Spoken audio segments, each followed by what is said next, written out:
భగవంతుడి దయ వల్ల మేము ఇక్కడ చాలా సంతోషంగా ఉన్నాం. మేము ఇక్కడే ఉంటాం. అది కాదమ్మా. ఇదిగో శేఖరా, అపర్ణ చెప్పింది నిజమే. ఇదిగో అపర్ణ పెళ్ళి అయ్యాక అపర్ణ ఇక్కడే ఉండాలి కదా. అపర్ణతో పాటు ఆ అత్తయ్య స్నేహ కూడా ఇక్కడే ఉంటారు. బాగుంటుందా? పెళ్ళి ఏంటి మీకు తెలియదు కదూ, అపర్ణమ్మకి ఆర్యబాబుకి పెళ్లి కుదిరింది. రేపే నిశ్చితార్థం. అలాగా? అమ్మా అపర్ణ, ఎంత శుభవార్త చెప్పారమ్మా. అమ్మా, నేను ముందే చెప్తున్నాను, నిశ్చితార్థం దగ్గర నుంచి పెళ్ళయ్యే వరకు అన్ని పనులు దగ్గరుండి నేనే చూసుకుంటాను.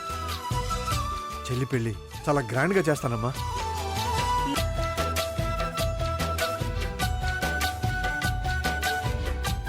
హైదరాబాద్లో ఇంతవరకు ఏ పెళ్లి జరగనంత ఘనంగా జరిపిస్తానమ్మా. శ్రీ శ్రీ వెంకటపతి రాజా వారి కూతురు పెళ్ళంట అని అందరూ ఆశ్చర్యపడేలా జరిపిస్తాను. చెప్పమ్మా, చెల్లికి ఏమిద్దాం? మన ఊర్లో ఉన్న 100 ఎకరాలు ఇద్దామా? ఊరు చివరు ఉన్న 150 ఎకరాలు ఇద్దామా? నువ్వు ఏం చెబితే అదమ్మా. ఆస్తి మొత్తం నా 2 చెల్లెలకి ఇచ్చేస్తాను.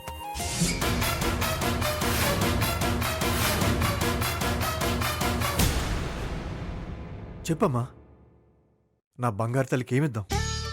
వాళ్ళు పైసా కట్నం లేకుండా, మన నుంచి ఏమీ ఆశించకుండా అపర్ణని చేసుకుంటామని చెప్పారు శేఖర్. అలాగా?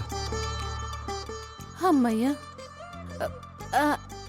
అదే అంత గొప్ప మనుషులు మన వెయ్యపు వారు అవ్వడం మన అదృష్టం కదా అని. అరే ఉట్టి అదృష్టం అంటావేంటి సుకన్యాక? వాళ్ళు అపర్ణ కట్టు బట్టలతో వచ్చి మా కోళ్ళైతే చాలు, అదే మా కోట్ల కట్నం అన్నారు. అంతకన్నా అదృష్టమా నీకా?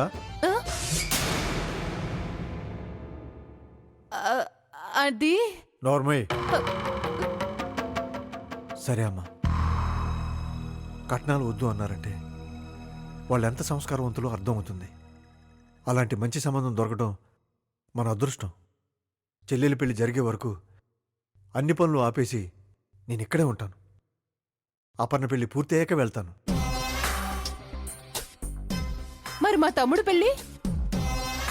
నేను రావడం లేదు, నువ్వు వెళ్ళడం లేదు. అది కాదండి. నా మాట వింటావా, పుట్టింటికి వెళ్తావా? వింటానండి. ఇద్దరం ఇక్కడే ఉండి అప్పన్న పెళ్లి పనులు చూద్దాం, సరేనా? సరేనండి.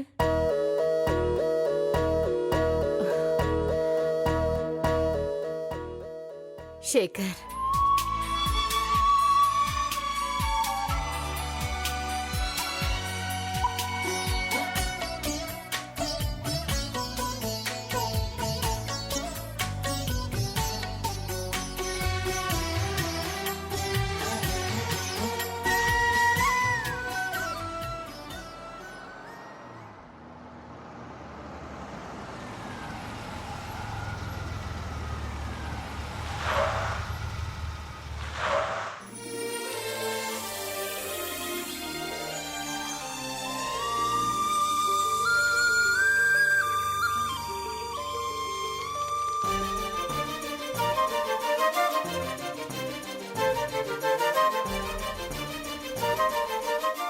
ఇక్కడికి తీసుకొచ్చావేంటన్నయ్య?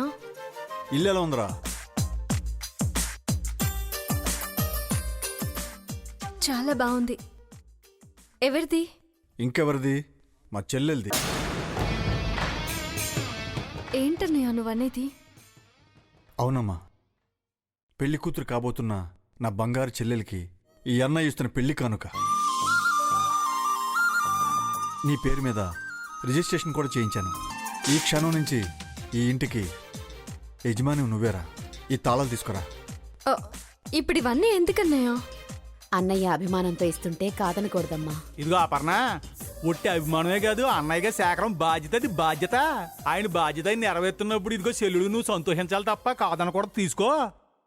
మా అన్నయ్య నుంచి అభిమానాన్ని, అనురాగాన్ని తప్ప ఆస్తిని ఏ రోజు ఆశించలేదు నాయుడు బావా. ఇలా మా అన్నయ్య మా పక్కన నిలబడితే చాలు, అదే మాకు లక్షలు కోట్లు. దాని ముందు ఈ ఇల్లెంత? ప్లీజ్ అన్నయ్య, ఈ ఇల్లు మాకొద్దు. దయచేసి వద్దని మాత్రం అనొద్దమ్మా. ఇప్పటివరకు నేను చేసిన పనుల వల్ల మీరు పడిన కష్టాలు చాలు. నాన్నగారు ఉండుంటే మీకోసం ఏమేం చేసేవారో అవన్నీ నేను నెరవేర్చను. నాన్నగారు లేని లోటు మీకు ఏమాత్రం తెలియకుండా నేను చూసుకోవాలి. అన్నిటికంటే ముఖ్యంగా రాజావారి కుటుంబానికి అలా చాలీచాలని ఇంట్లో అద్దెకుండే కర్మ పట్టలేదమ్మా. అది కదన్నయ్య. ప్లీజ్ అమ్మా, ఇది నేను ప్రేమతో ఇస్తున్నాను. దయచేసి నన్ను అర్థం చేసుకో, కాదనుకో. అవునమ్మా, అన్నయ్య అంటే తండ్రి తర్వాత తండ్రి లాంటివాడు. నిన్ను చెల్లెలిగా కాదు, తన కూతురులా భావించిస్తున్నాడు. వెలకట్టలేనంత ప్రేమని మన మీద కురిపిస్తున్నాడు. ఇప్పుడు ఈ ఇంటిని వద్దంటే వాడి ప్రేమని వద్దన్నట్టే. అవునక్క, కాదంటే అన్నయ్య బాధపడతాడు. అన్నయ్య బాధపడితే మనం కూడా బాధపడతాం. మన సంతోషం కోసం ఈ ఇల్లు ఇస్తున్నాడు. మన కోసం కాకపోయినా అన్నయ్య సంతోషం కోసమైనా తీసుకుందాం అక్క. ఏంటో ఆలోచిస్తున్నావు? ఆలోచన ఇంకేమని తీసుకో, ముందు తాళాలు తీసుకో, సేకరణ చేతిలో పెట్టు.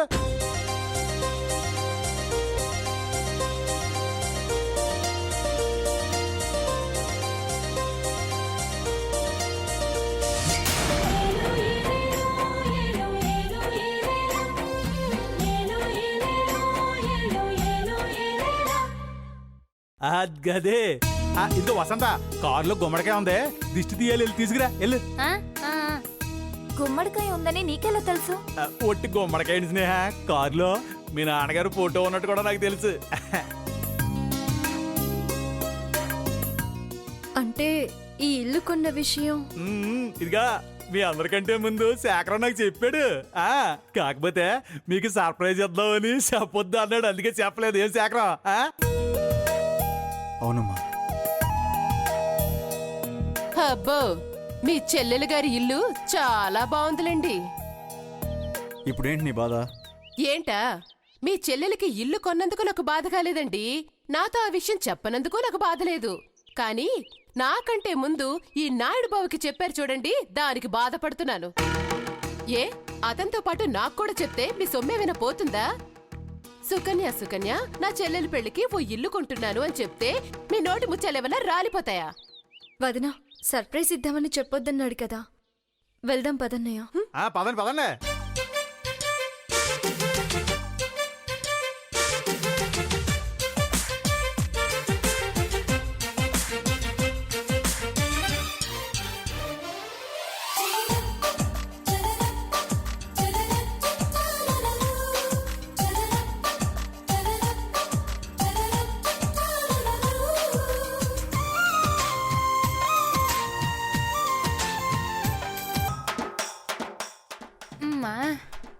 పట్టుకోండి. ఈ ఇంటి మీద ఎన్ని కళ్ళు పడ్డాయో. ఇంత అందమైన ఇల్లు చూసి ఎంతమంది ఏడుస్తున్నారో. దిష్టి తీసాక అప్పర్నమ్మ రాజావారి ఫోటోతో కుడికాలు ముందు పెడుతుంది. ఆ తర్వాత మన అందరం ఎంట్రీలు ఇస్తాం, సరేనా? మాటలాపి ముందు పంచోడు. అలాగే. ఇరిగి దిష్టి, పొరుగు దిష్టి, సుప్పనాతి సక్కనమ్మ దిష్టి, ఏడుపు కల్ల ఎల్లమ్మ దిష్టి, కడుపు మంట కానక బాగుడు వాసంత దిష్టి. ఇక తీసింది చాలు, అది కొట్టు. అలాగే. అదమ్మా.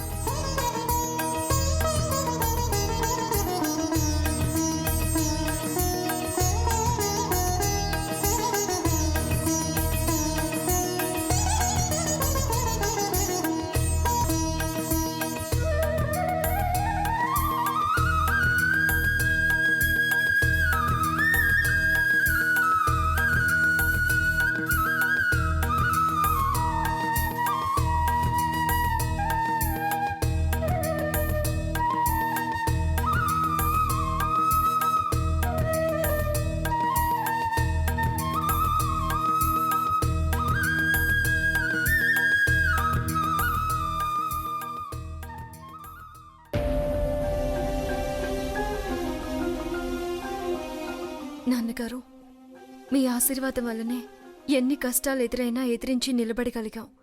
ఇంత సంతోషంగా ఉన్నాం. మీ ప్రేమే మాకు శ్రీరామ రక్ష.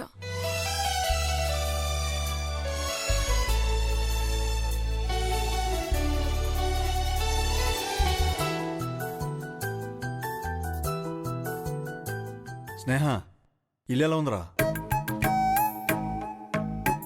చాలా బాగుందన్నయ్య. మా అన్నయ్య మనసులాగే విశాలంగా ప్రశాంతంగా అందంగా ఉందన్నయ్య. నిజమే నిజమే. ఎంత పెద్దిల్లంటే రేటు కూడా బానే ఉండుంటుందే. ఎంత 4 కోట్లే. ఆ, 4 కోట్ల. అంటే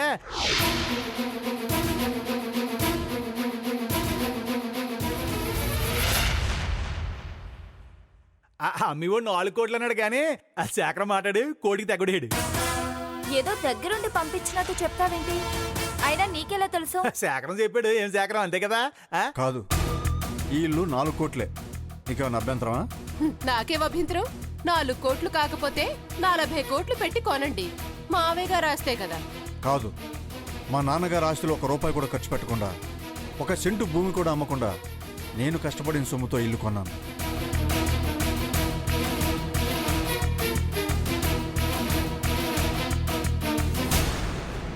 ఏ, మా చెల్లి కొనిపెట్టకూడదా? కొనొచ్చు కొనొచ్చు. చెల్లెలికి తల్లికి కాకపోతే ఇంకెవరికి కొంటారు? పొలం అమ్మి కొన్నారనుకున్నాను, కానీ ఇలా చేశారేంటి? 4 కోట్లు మొత్తం వృధా చేశారు. శేఖర్, నీకు వెనక కూతురుంది. దానికోసం దాచిన డబ్బుని ఇలా నీకెప్పుడూ చెప్పానమ్మా, నాకున్నది 1 కూతురు కాదు, నా చెల్లెలతో కలిపి 3 కూతుర్లు.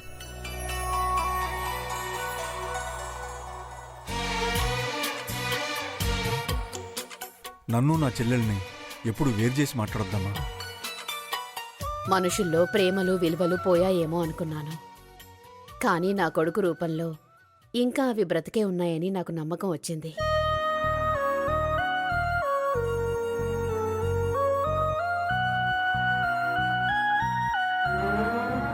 అమ్మాపన్న, వెళ్ళి పాలు పొంగిద్దాం పదా. అరే స్నేహ, పైకి వెళ్ళి ఇల్లంతా చూడరా. నేను ఉన్నాను కదా శేఖరం, నేను చూపిస్తాను కదా, నాకు తెలుసు కదా. పాద స్నేహ. నాయుడు బాబు నేను కూడా వస్తాను. రా చూడు. చూసి వస్తాను.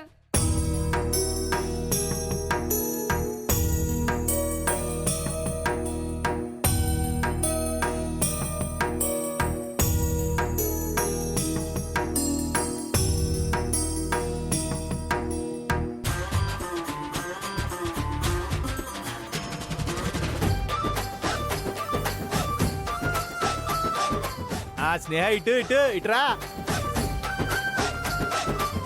రండి, ఇదిగా ఇదే మాస్టర్ బెడ్రూమ్. రండి, చూడండి చూడండి. అబ్బా, నా బెడ్రూమ్ అద్దరిపోయింది.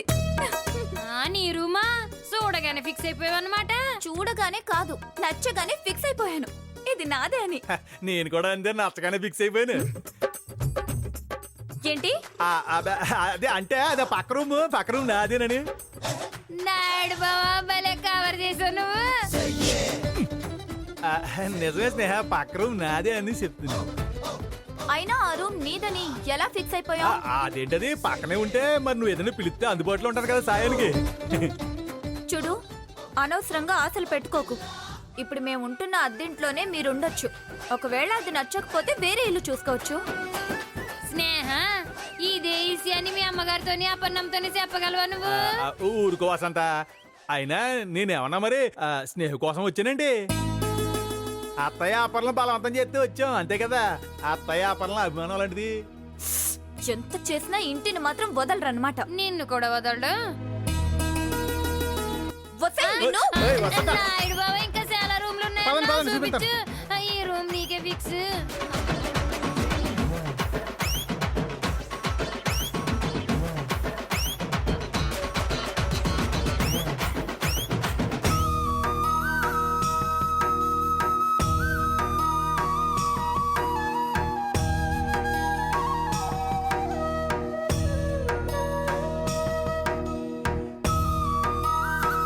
ఈరోజు నాకు చాలా ఆనందంగా ఉంది. ఇదంతా కళ నిజమా అనిపిస్తుంది.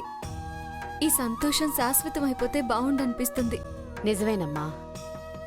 దూరం అయ్యాడు అనుకున్న శేఖర్ దగ్గర అవడం ఒక ఆనందమైతే, మనం దొంగలం కాదు, ఏ దొంగతనం చేయలేదని తెలుసుకుని రావటం మరో ఆనందం.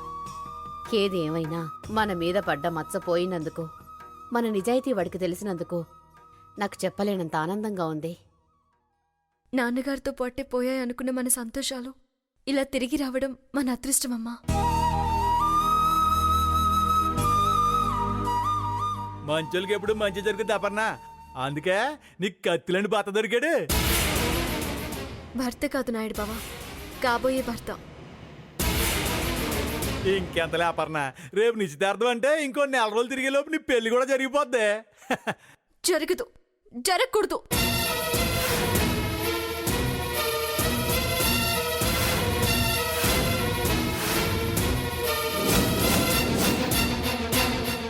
ఏంటపర్నా, ఏంటి నువ్వనేది?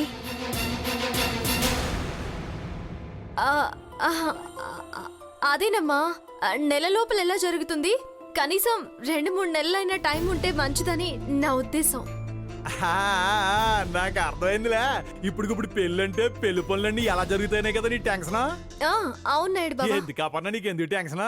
మేము ఉన్నాం కదా చూసుకోవడానికి. ఎప్పుడో కాదు, ఎల్లుండే పెళ్ళి అన్నా సరే పెళ్లి పనులన్నీ చూసుకోవడానికి మేము రెడీ. అవునమ్మా, నీ పెళ్ళి ఎంత తొందరగా జరుగుతుందా, ఎంత ఘనంగా చేయాలని నాకు చాలా ఆత్రంగా ఉంది తెలుసా.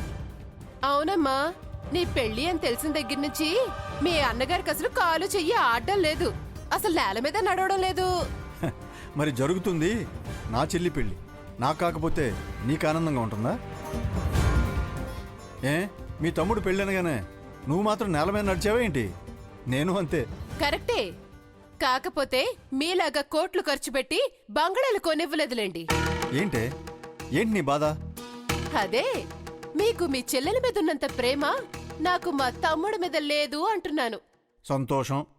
ఇక్కడ మాతో సుత్తి కొట్టకపోతే వెళ్ళి పనులు చూడొచ్చుగా. నేనా? మరి నేనా? వెళ్ళి ఆ కారులో సామాన్లన్నీ దించి రూమ్లో పెట్టించు. అలాగే.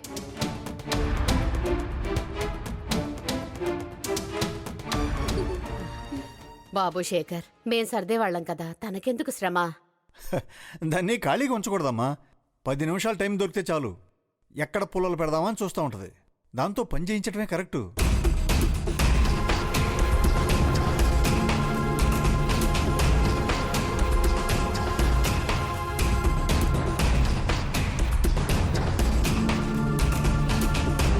కరెక్టే, ఏదో ఒకటి చేయకపోతే ఈయన చెల్లెలకి కోట్లు కోట్లు దోచిపెట్టేలా ఉన్నారు. చివరికి నాకు నా కూతురికి బొచ్చే మిగులుస్తారేమో. హ, అలా జరగకూడదు. అర్జెంటుగా మీకు మీ చెల్లెలికి చిచ్చు పెట్టాలి. దానికంటే ముందు ఈ పనులన్నీ చేయడానికి ఓ పనికి మాలిన పని మనిషిని పెట్టుకోవాలి. అంత పెద్ద పనికి మాలిన పని మనిషి ఎక్కడ దొరుకుతుంది? ఆ, ఉందిగా, మరి తయారు పిన్ని.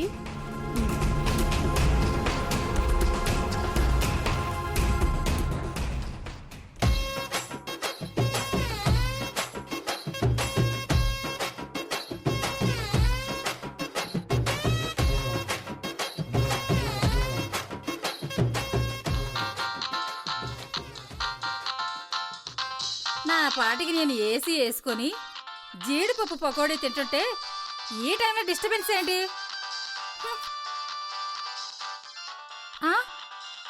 సుకన్య, ఈ చొట్ట బొగ్గలు ఇప్పుడే చెయ్యాలా? చెప్పమ్మాయ్. ఏం చేస్తున్నావు?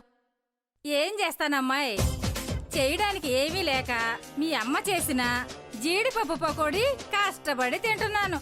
పాపం, చాలా కష్టమే. మా అమ్మ బర్రెలకి గొర్రెలకి జీడిపప్పు పెట్టేది, అవి దొరకపోవడంతో నీకు పెట్టినట్టుంది.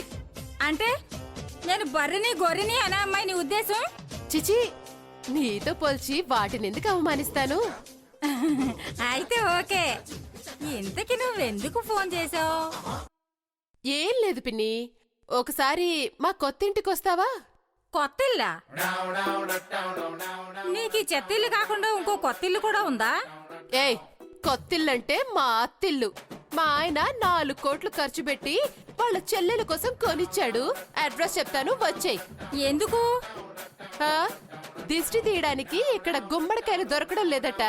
నువ్వొస్తే 4 సార్లు తిప్పి నేలకేసి కొడదామని. ఏటమ్మా ఆ మాటలు? మరి లేకపోతే ఏంటి పిన్ని, మా తమ్ముడు పెళ్లికి నీకు పట్టుచీర పెడతానన్నాను కదా. అవునవును చెప్పావమ్మాయి. ఎప్పుడు పెడతావు? ఇక్కడికొస్తే వెంటనే పెడతాను. అడ్రస్ చెప్పమ్మాయి.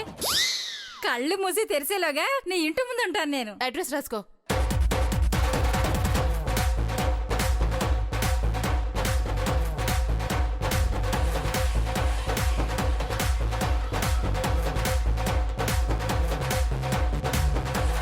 అర్థమైందా? వెంటనే బయలుదేరు. ఇదిగో నేను ఇప్పుడే బయలుదేరుతానమ్మాయి.